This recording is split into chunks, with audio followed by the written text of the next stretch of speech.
అస్సలాము అలైకుం వరహమతుల్లాహి వబర్కాతుహు. Good evening, namaskar మిత్రులారా. గత కొద్ది కాలంగా జమ్మూ కాశ్మీర్ పెహల్గాం ఉగ్రదాడులు జరిగిన తర్వాత దేశం మొత్తం కూడా కులము మతము ప్రాంతాలకు అతీతంగా ఐక్యమై ఈ ఉగ్రదాడుల్ని ముక్తకంఠంతో ఖండించడం, దీన్ని ఎదుర్కోవడంలో అందరం కలిసికట్టుగా ఉండాలని చెప్పి మాట్లాడటం జరుగుతూ ఉంది. ఇలాంటి సందర్భంలో కొన్ని అరాచక శక్తులు, కొన్ని విచ్ఛిన్నకరమైనటువంటి శక్తులు ఈ ఉగ్రవాదానికి ఒక మతం రంగు పులిమి దేశంలో విద్వేషాలని వైషమ్యాల్ని రెచ్చగొట్టేటటువంటి ప్రయత్నం చేస్తూ ఉన్నారు. దీని పట్ల యావత్ దేశము అప్రమత్తంగా ఉండాలని చెప్పి నేను విజ్ఞప్తి చేస్తూ ఉన్నాను. మరీ ముఖ్యంగా మన రాష్ట్రంలో మన గౌరవ ఉప ముఖ్యమంత్రి పవన్ కళ్యాణ్ గారు అనేక ఇంటర్వ్యూల్లో, ప్రెస్ మీటుల్లో, అనేక సందర్భాల్లో ఆయన చేస్తున్నటువంటి వ్యాఖ్యలు, ఆయన యొక్క ప్రస్తావిస్తున్నటువంటి అంశాలు, ఆ తీరు చూస్తూ ఉంటే ఆయన ఈ ఉగ్రవాదాన్ని ఒక మతానికి ఆపాదించి మాట్లాడుతూ ఉన్నటువంటి పరిస్థితి. ఆయన మాట్లాడుతూ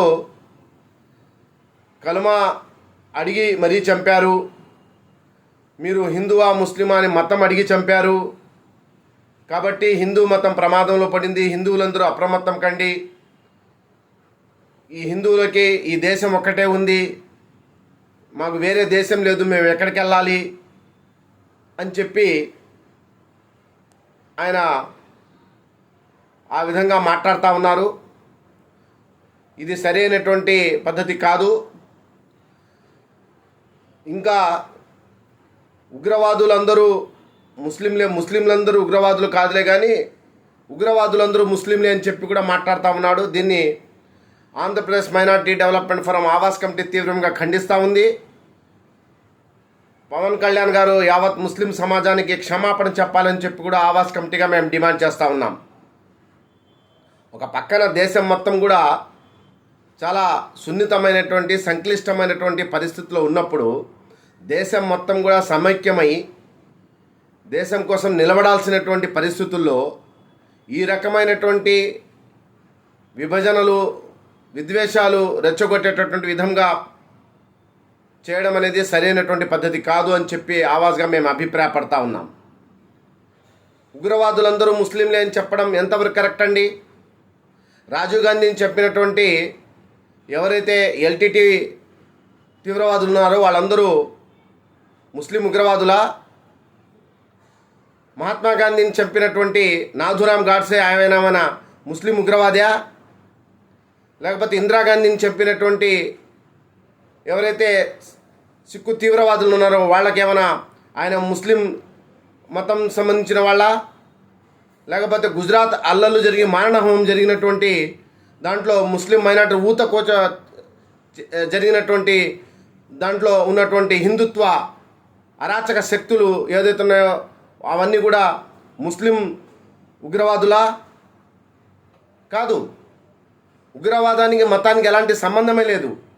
అనేక సందర్భాల్లో అనేక రకాలుగా అక్కడ ఉన్నటువంటి పరిస్థితులను బట్టి దానికి అక్కడ ఉన్నటువంటి ఉగ్రవాదులు ఒక మతాన్ని ఆపాదించుకుని ఈ రకమైనటువంటి విద్వేషాలని, వైషమ్యాన్ని రెచ్చగొడతా ఉంటారు. ఉగ్రవాదానికి ఒక మతం అంటూ లేదు. వాళ్ళ మతం మతోన్మాదం. మానవతావాద దృక్పథంతో మనం అందరం కలిసికట్టుగా దీన్ని ఎదుర్కోవాల్సింది పోయి ఎక్కడ ఏ చిన్న ఇష్యూ వస్తే దాన్ని తీసుకొచ్చి ముస్లిం ఉగ్రవాదం అని చెప్పి రెచ్చగొట్టి ఇక్కడ ఉన్నటువంటి ముస్లిం సమాజాన్ని భయభ్రాంతిని గురి చేయడం ఎంతవరకు సబబు అని చెప్పి మేము అడుగుతా ఉన్నాం.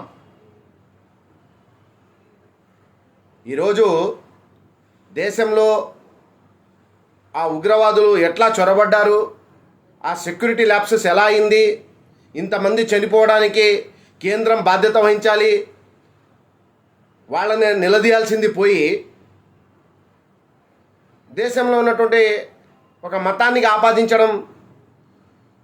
హిందువులందరూ ఎక్కడికి పోతారు? ఈ దేశంలో ఉన్నటువంటి ముస్లింలు కూడా ఇదే దేశం, ముస్లింలు కూడా ఎక్కడికి వెళ్ళరు, వాళ్ళకి వేరే దేశం ఏం లేదు. అసలు దేశానికి ఈ మతానికి సంబంధమే లేదు.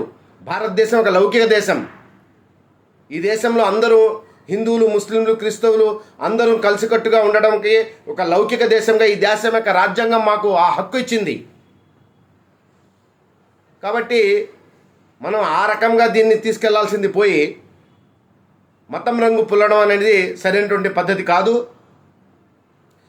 మీరు చాలా ఒక బాధ్యతాయుతమైనటువంటి స్థానంలో ఉన్నారు, ఉప ముఖ్యమంత్రిగా ఉన్నారు. కాబట్టి మీరు ఆ రకమైనటువంటి వైఖరి తీసుకోవడం సరైనటువంటి పద్ధతి కాదు.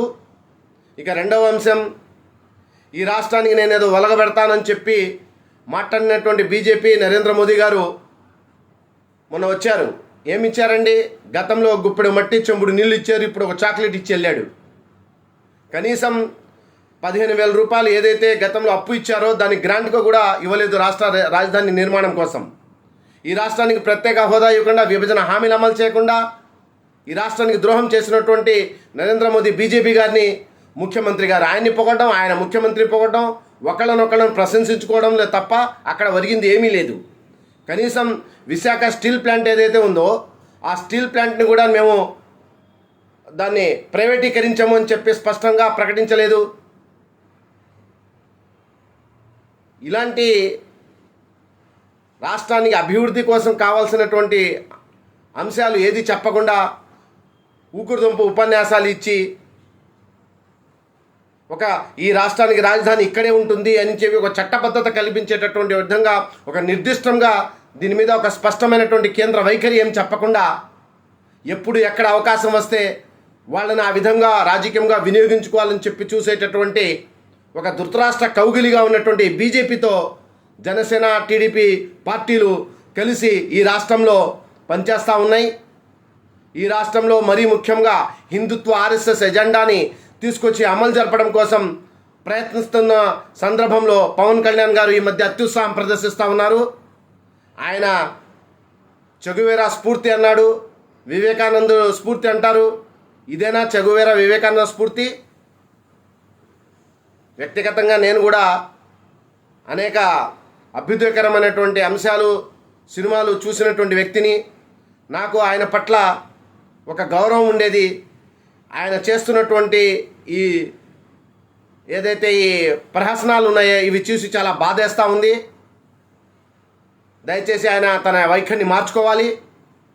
ఇప్పటికైనా సరే ఆయన ఆత్మపరిశీలన చేసుకుని యావత్ ముస్లిం సమాజానికి ఆయన క్షమాపణ చెప్పాలి.